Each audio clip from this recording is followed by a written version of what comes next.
All right, so we got our test coming up on Thursday, right? So, we're good with that.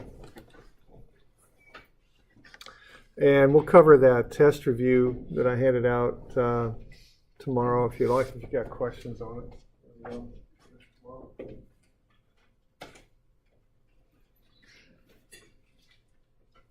Anybody needing a copy of that?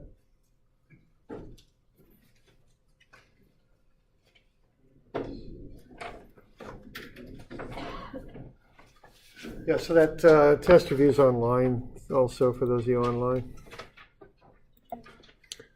Okay, so we'll give that a run tomorrow. Have a look at that. Let's see here. Yeah, we'll cover center of gravity here today and moment of inertia. Those are shape properties, I guess you could call them.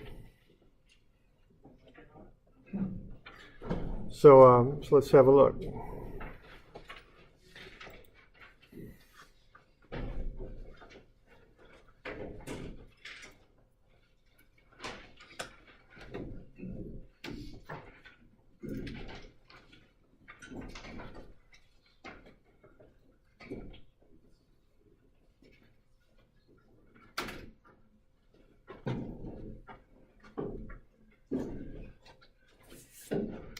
Right, so we covered a good bit of this in statics, or stuff like it, not exactly the same, but close. So the first thing here is center of gravity, which is basically a balance point for an object. It's the center point that you could use to represent the object when you're analyzing it. So if you take a object and throw it through the air, it'll spin about its center. Its center of gravity is what it'll do. All right, so that's what we're talking about there. And when we did statics, we did centroid. That's basically what it is. It's a centroid based on mass or weight. So you could call it a center of mass, or a center of gravity is actually a center of weight. So, there's different ways of thinking about that, but it's basically found by using the centroid formula. So let's see here. Where are we? There. Go here. And we'll come back one. Okay.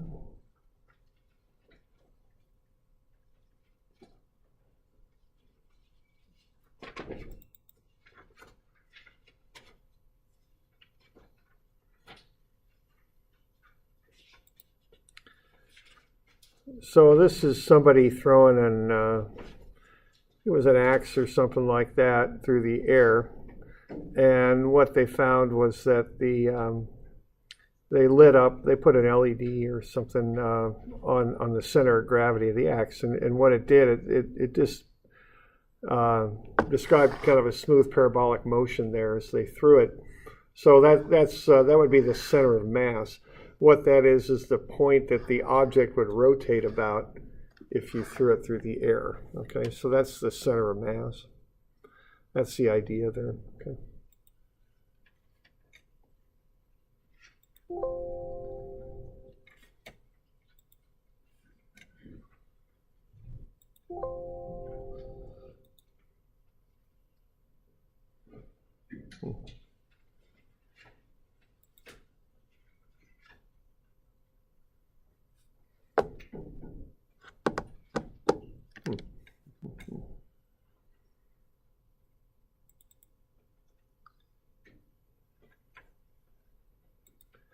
All right, let's just look at how you'd figure out where one of these things are at, okay?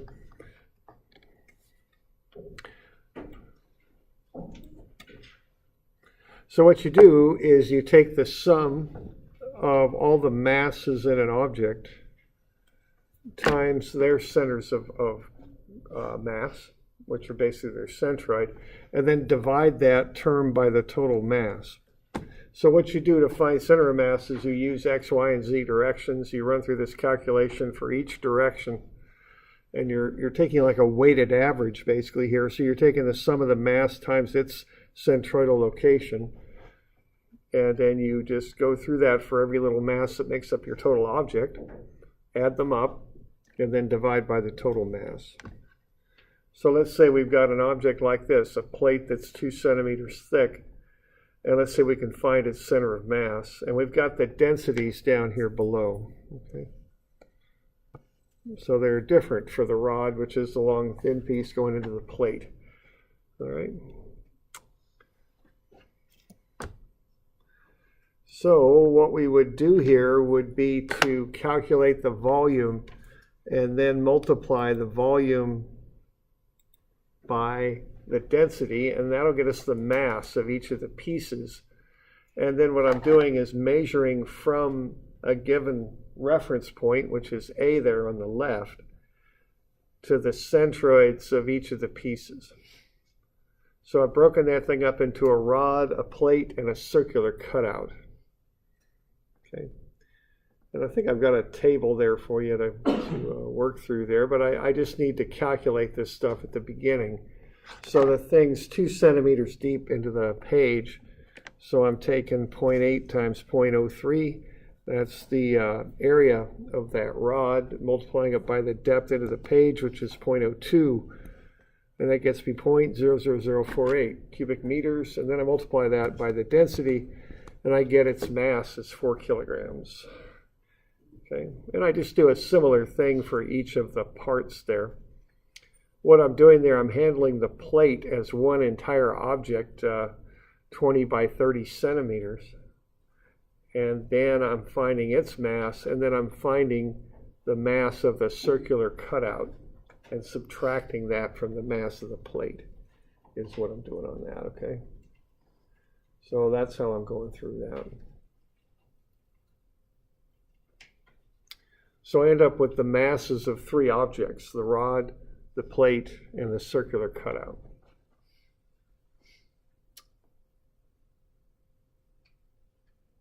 Okay.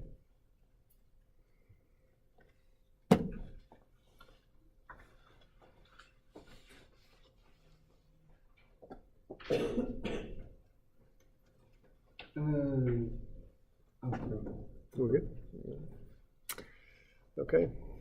Yeah. All right. And then I've got the locations of the centers of gravity located too. So for the rod, it's half of 0.8.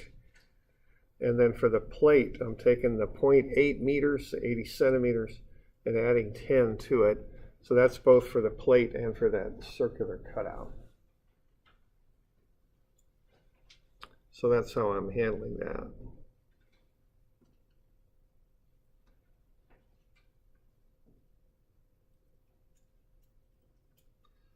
All right, so a little bit of calculation there to begin with. And then notice that the volume of that circle I've got as a negative. So negative pi r squared times the depth, then multiply that by the density, and I get a negative mass for that circular cutout. So negative 0.278 kilograms for the mass of that circular cutout. Okay. So I'm just getting everything set up, and then I've got a table down there we'll put everything into to figure this stuff up, okay?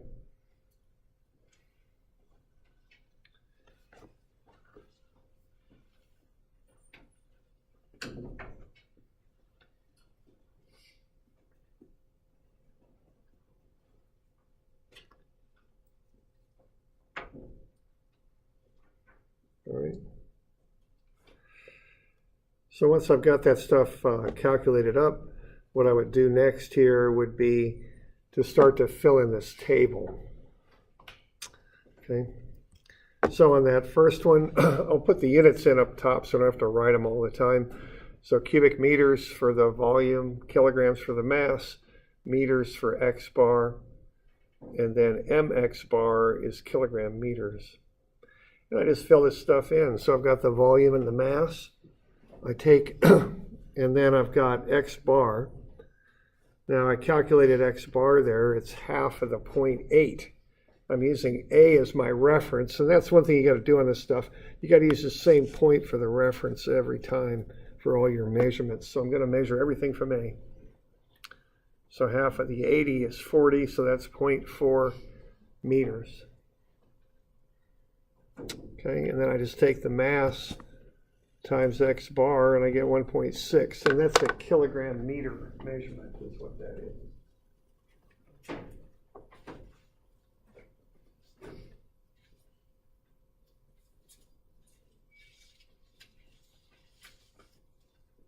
So we're doing all right with that?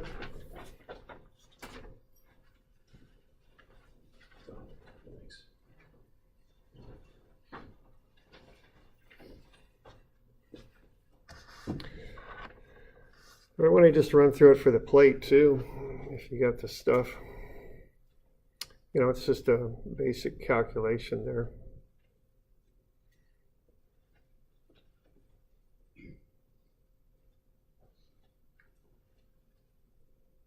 You should have the volume and the mass already, and then you should have the distance from A to the center of the plate, so you can run through that.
I'm getting 1.33 when I multiply that together.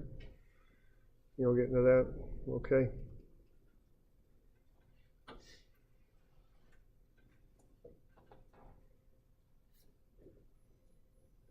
Okay, doing all right?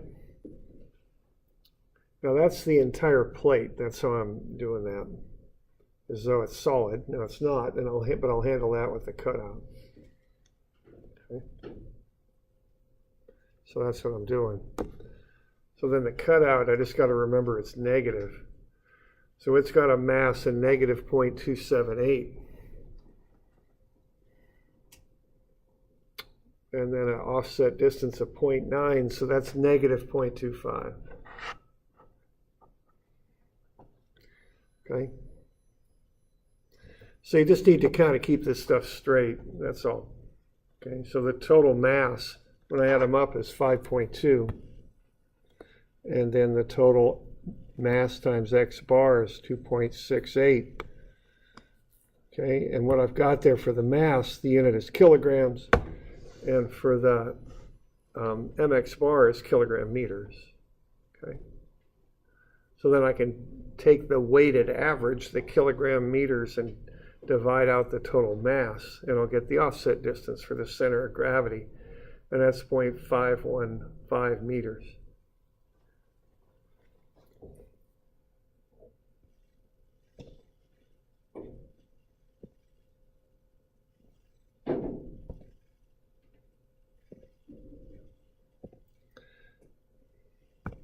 So if I were to take that I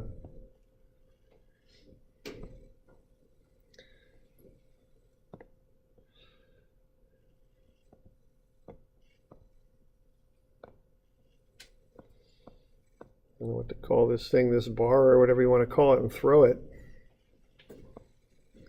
like a lumberjack in an axe competition or something like that, it would do something like that. I imagine as it spun, and then the center of gravity would be right about there, and the center of gravity is the point that's going to follow a nice clean trajectory, kind of a parabolic trajectory down. And then what the object's going to do is spin about the center of mass. That's how that would work. Okay. So, you okay with that? Okay. So that's just a basic calculation to get that figured out. That's how you go about doing that stuff, okay? Can you draw that onto the actual diagram? Draw the what now? I'm sorry. The center of mass? It would be right about there, I think. So what is that, 0.515? So thereabouts. I always like to draw a picture and, just be sure it kind of makes sense too. I mean, that makes sense about where that's about the balance point for that. That's another way to describe the center of mass. It's a balance point. Okay. All right, so that's the center of mass.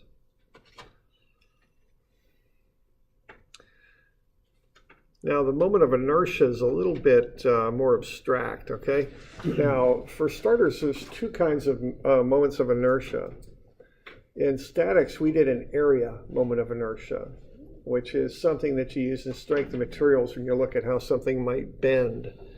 It's a way to calculate the stress in an object as it bends, and the moment of inertia tells you how well the shape would resist bending when you load it up.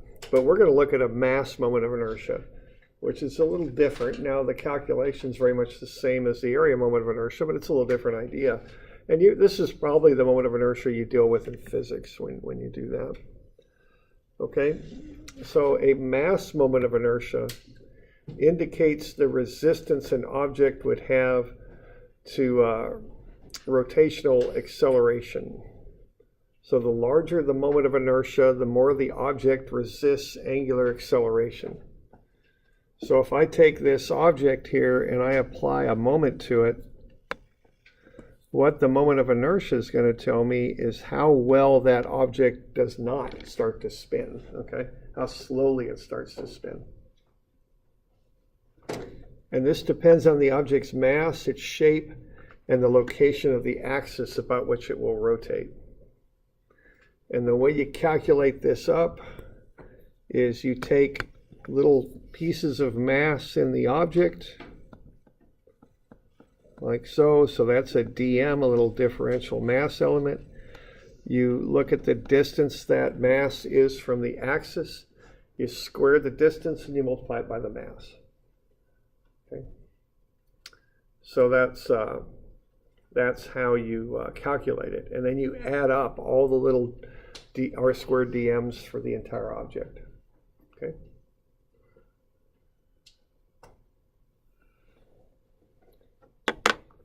And what this number tells you is how hard it is to get that thing to start rotating about that axis. And then once it starts rotating, it tells you how hard it is to make it stop. Okay.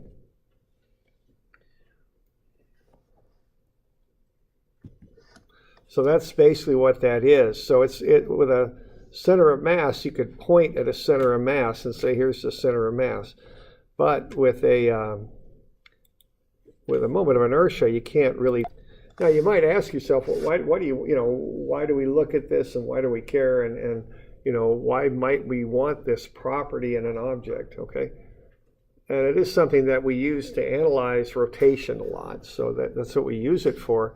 And it's very common to want a high moment of inertia. Okay, and one example would be if you've got a 4-cylinder car, you're making that crankshaft rotate.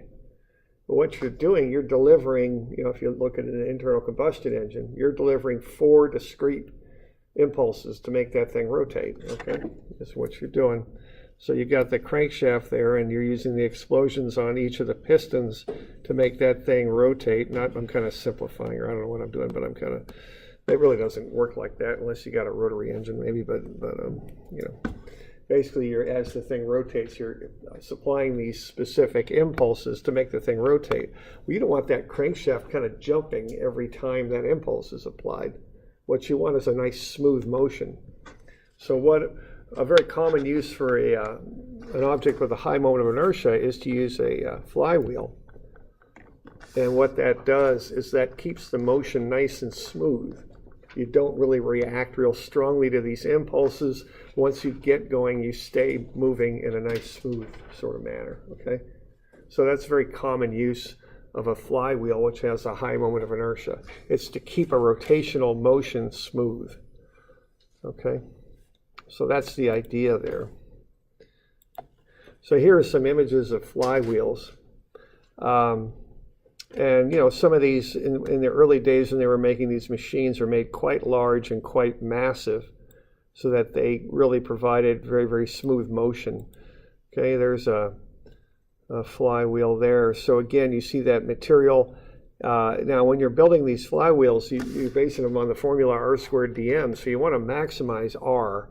So you want to get your material out as far from the central axis as you can.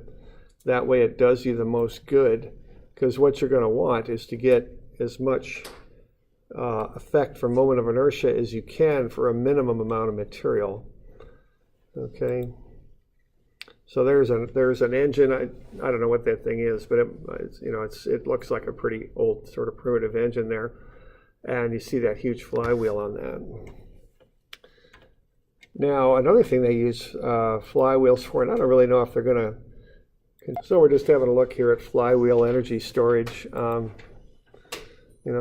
like that. So you just get this large flywheel and get it to spinning, and then you can pull power off of that when you need it. It's a way of storing energy. So that's the idea there, okay. So here's a way of yeah, question there, comment? So I was just thinking, I'd like a bicycle wheel, an example of flywheel as well, because you're not providing a constant. Yeah, right. Well, it is a little smoother, but yeah, right. You got the mass out away from the center where it does you the most good. The light spokes in the middle. I think it functions as that. It helps to do that, sure. And that smooths out the motion. Yeah. So the idea there, again, is get the mass out a large distance, because what you want to do is construct these without having to use too much mass, because mass costs money and it also needs to be supported. So if you can, the further the radius you can get, the more economical it is to build a flywheel. Okay, but of course the downside of that is you need the space. So on your car you've got a flywheel or a harmonic balancer, I think is a fancy word for them, but whatever you call them, you couldn't have a 8-foot radius flywheel in a car. Obviously that wouldn't work. So you have to work with the space configurations you've got. So why don't we have a look at how to calculate these things.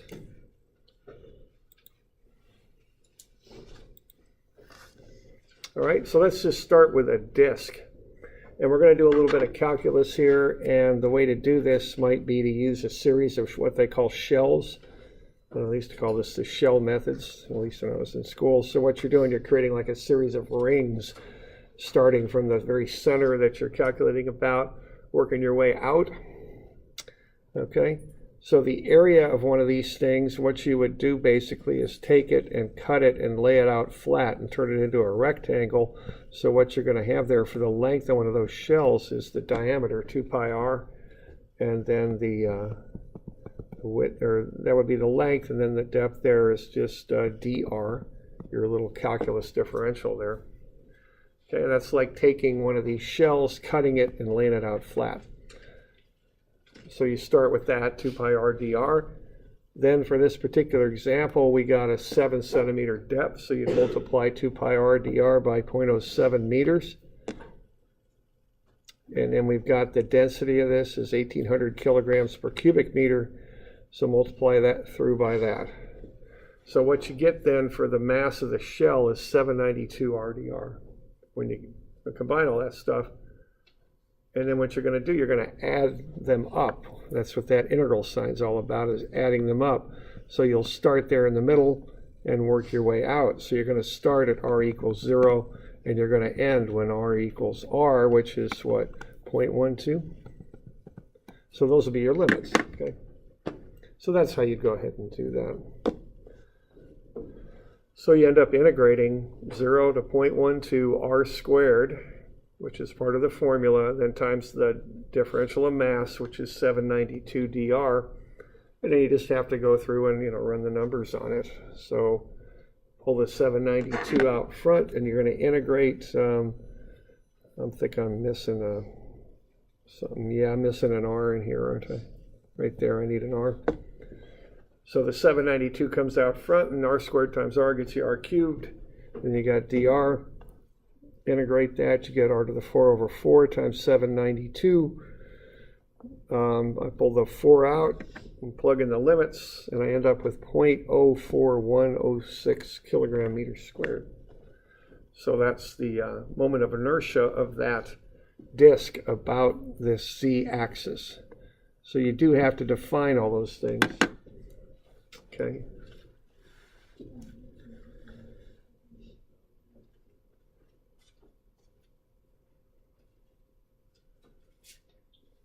So we're doing all right on that?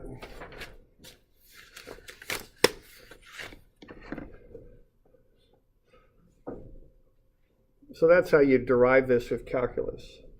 You're taking that basic r squared dm definition, and you're coming up with a dm, some expression for the small mass there that you're using, and then you're also then throwing in that distance r and integrating.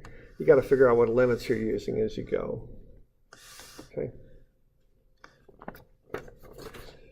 Now that's using calculus. Now, of course, sometimes we don't like, or if we don't need to use calculus, we often don't.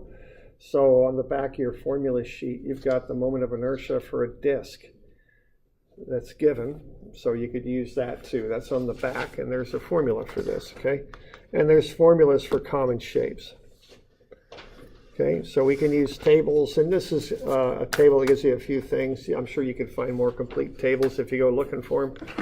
We'll use that axis CZ, take the density, 1,800 kilogram meters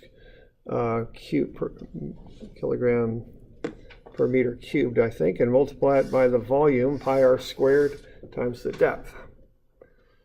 Okay, so just run on through that, and I get the mass is 5.7 kilograms. So I've just got the density times the volume. That's what I'm doing there, okay? And the volume is just the area of the circle times the depth is what that is, okay? All right, so I get a 5.7 kilogram mass. So that's how much, that's the mass of that disk. And then I just have to figure out which formula to use. So you just want to be sure that you're matching up the axes. And just look at the geometry. Don't really worry about the subscripts. This one does happen to match, where I've got IGZ is equal to IGZ on your formula sheet here, but it may not. It could be you've got X on your example, but it's called Z here. It could be turned at a different angle and all that kind of stuff. So you have to really look at it and just look at the geometry you're working with, okay? So there we go. So I think we'll use this one. Because see, this axis here, the z-axis, is normal to the round face, just like the z-axis we've got. So that'd be the formula that I'd use. But just be sure you're using the proper formula, okay? And then you just plug it in and go. I mean, that's about it, okay? So 1/2 mr squared. You got the mass, we just found it. You got the radius, and you got 1/2. So you get the same answer, okay?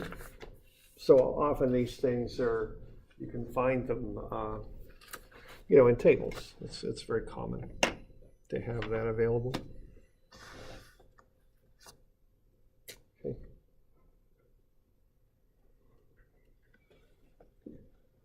You got any questions on it?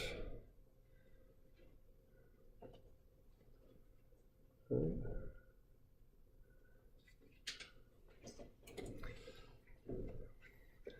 All right, now remember that the location of the axis matters here a lot. That's one of the things that matters. So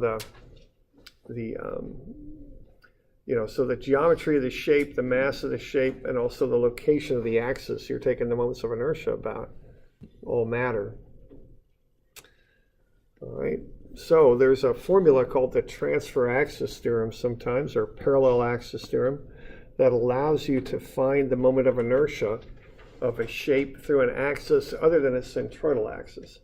So between the tables and this transfer axis theorem, you can figure out the moments of inertia for axes that don't go through the centroid.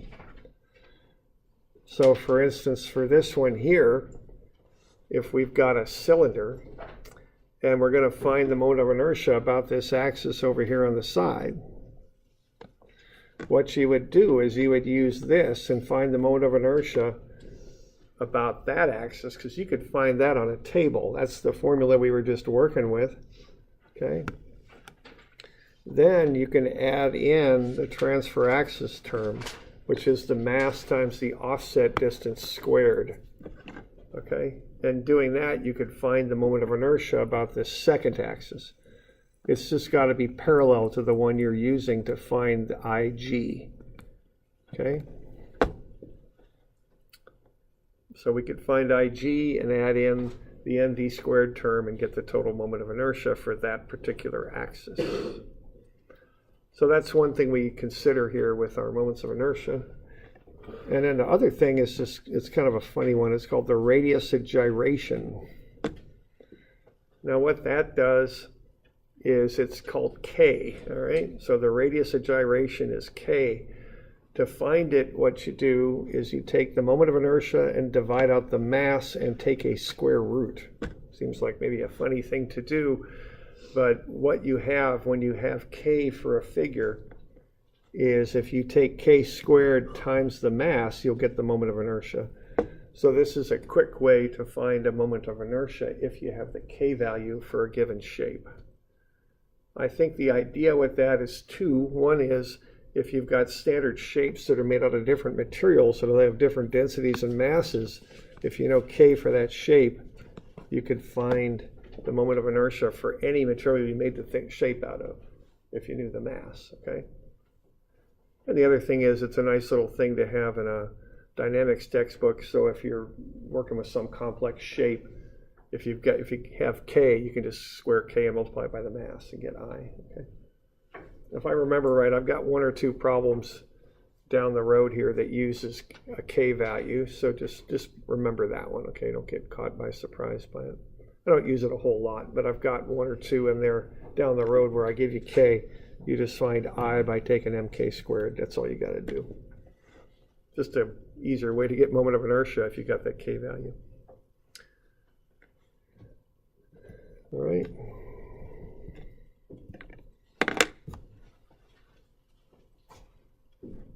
Now, I've got two identical shapes. We can kind of see the effect of this axis placement like we were just doing there with that transfer axis theorem. You know, which one of those two is going to be harder to rotate just intuitively? You probably have yeah, right there. Yeah, right. I mean, it's just harder to make it go, to make it spin. When it's on the center, it's a lot easier. The reason is the R distance is bigger for the one on the right to the average mass there, whereas the one on the left, you're more centered. You don't have as big an offset distance, as big an R. Okay. Now here's a derivation of that transfer axis theorem. I've done it, this is from statics. I've just replaced all the A's with M's to make it into dynamics here. But the idea, and I don't think I've got this in there, you know, we're just going to use the formula, so I don't think I've got it in your book if I remember right. But let's say we've got this transfer axis theorem. What we're going to do here, you know, the basic definition of I sub x, I bar x, is y squared dm. Now, if I take, instead of using this axis for my moment of inertia, if I use this one down below, what that's going to do is take all those y distances and add an offset of d to them. So I'm going to get ix. Notice instead of I bar x, I got ix is y squared plus y plus d quantity squared dm. If I FOIL out and expand that y plus d quantity squared, I get y squared plus 2 dy. Now that's not a calculus dy, that's a d times a y. And then plus d squared. All right, so I can multiply each one of those or distribute the dm through there, okay? So y squared dm plus 2d y dm plus d squared dm. Well, y squared dm is just I bar x, is all that is. So that's easy enough. The integral of y squared dm is just I bar, okay, right there.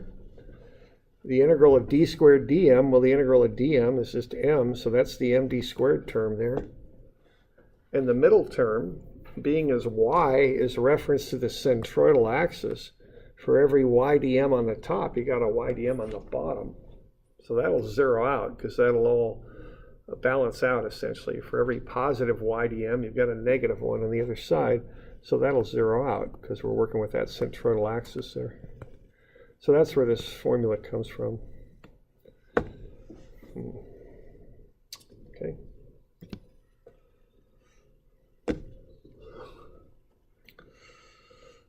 All right. So let's take that shape and find its moment of inertia about axis A. Okay. So let's see what we could do with that. So we've already got IZZ for that. Now notice what's happened here. I've taken that disk and flipped it on its side. So if I want to find the moment of inertia to get this thing figured out, I'm going to start with an axis that goes through G that's parallel to the axis I'm working with, okay? So I've got an axis that runs through A there, and I don't have a picture of this one either, do I? Okay. So if I'm going to go through G there, I'm going to take that axis that's parallel to the axis I want to work with. So I want to see what it's going to take to make that thing rotate about that pin joint at A. That's represented by this axis that I'm drawing right now. Now that doesn't go through G, so I know I got to use the transfer axis theorem. So I put an axis through G that's parallel to my axis through A.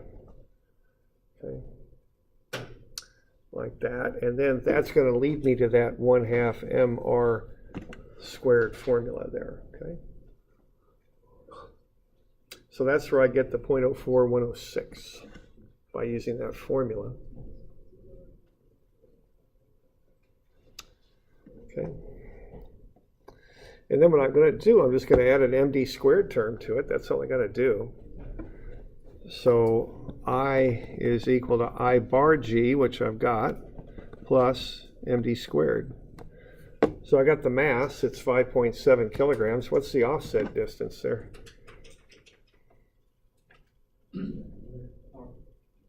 Yeah, it's R. It's it's 12 centimeters, 0.12 meters. Okay. So that's all I got to do. So to get I sub A, I just take I sub G plus md squared. D is the distance there. It's 0.12 meters. Okay.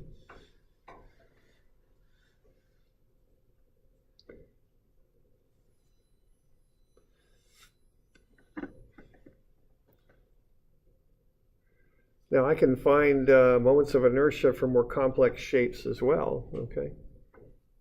Yeah, question there. So in this equation, we don't have to worry about the angle, like 90 degrees, but no, it's just a distance. I guess it's pretty much of a scalar, you might say. I mean, it's just a distance. Okay. It's how far offset you are from the g-axis. So yeah, no angle. So I guess to kind of clarify what I mean by that, if I said find the moment of inertia about B, it would be the same number. Okay. But we're still dealing in the z-axis, right? Even though we're finding out x is A.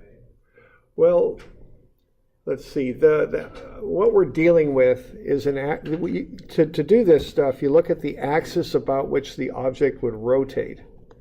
So when we're looking at this, the object would rotate about this axis right here through the pin joint and out the back.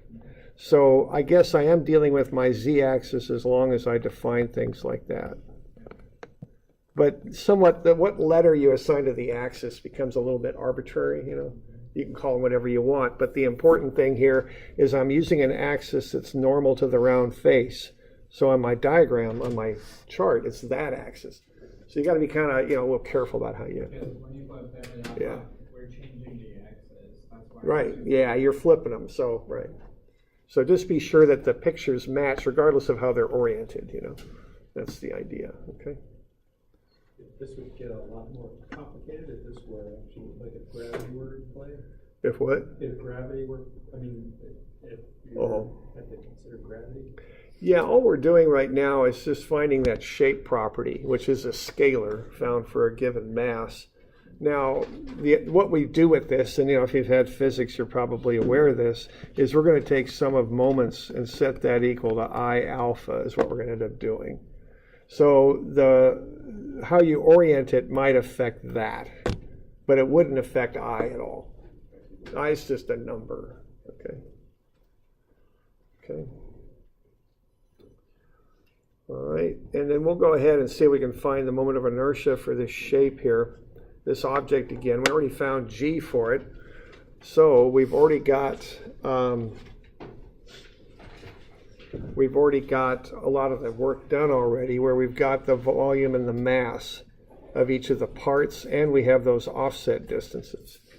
So I don't know if we're going to have time to really jump into this, but what we're going to do here is we're going to consider this thing to be a rod, a plate, and a circular cutout. So even though that rod is rectangular in cross-section, it's pretty small cross-section. So we can consider that to be a rod. That'll be fine to do that.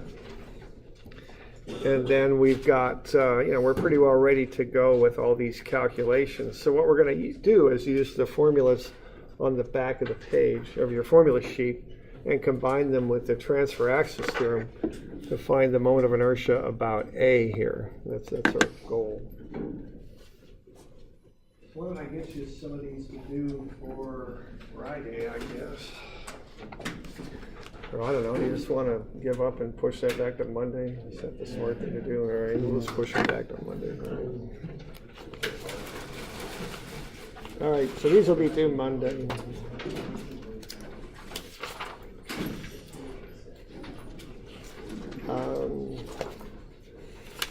And I'm having trouble finding them. What do we got?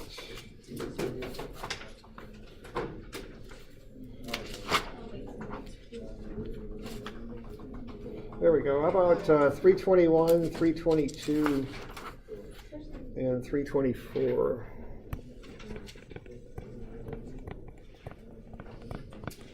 And then also, did I give you, what was it, 311 and 312? Yep. Okay, so these are all due Monday. I don't have any idea what date that is. 5th or something, I think.